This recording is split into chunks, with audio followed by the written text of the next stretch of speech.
Hello, my name's Derek. Welcome to my video channel. Yes, I do welcome you. Anyways, mask. You all know the routine. Outside, inside, everything's clear, so this thing can come off.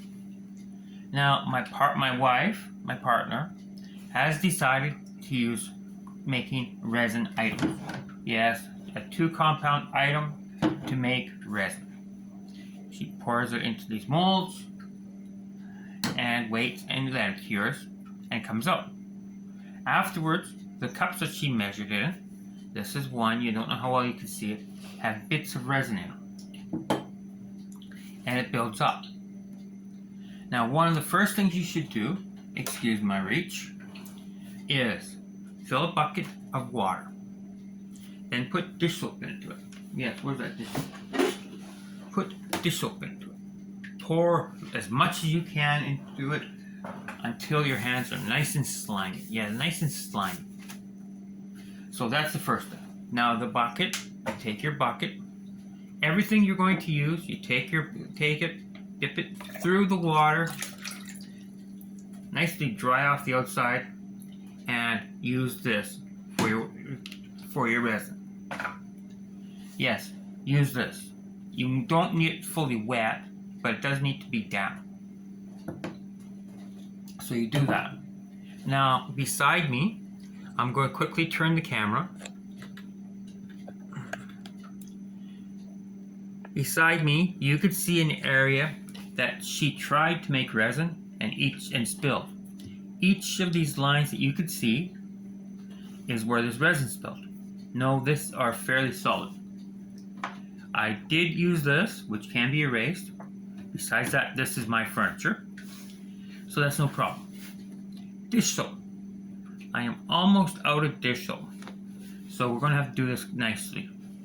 You take your dish soap, you just pour it directly on there. Just pour it on. Take your fingertips, just your fingertips, and smear it in.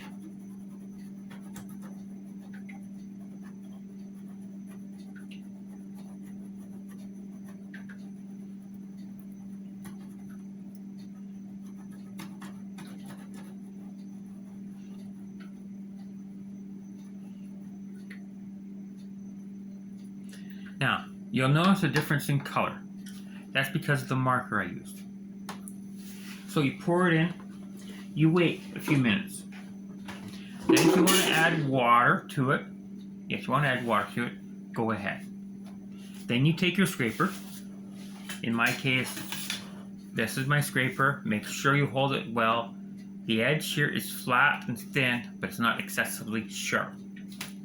So you take it and you press like this against the spots that are sticking up. Do not worry if you get all of it. As long as you get some of it, then the dish soap can be worked underneath it.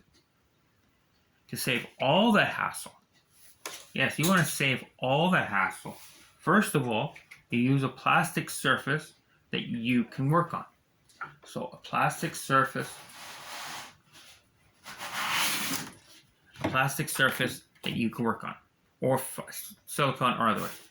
Or better yet, you take your soap water and you pour a little bit on the surfaces. It doesn't take much. Just pour a little bit on, soak it in. And there is the process to use resin and keep a clean area.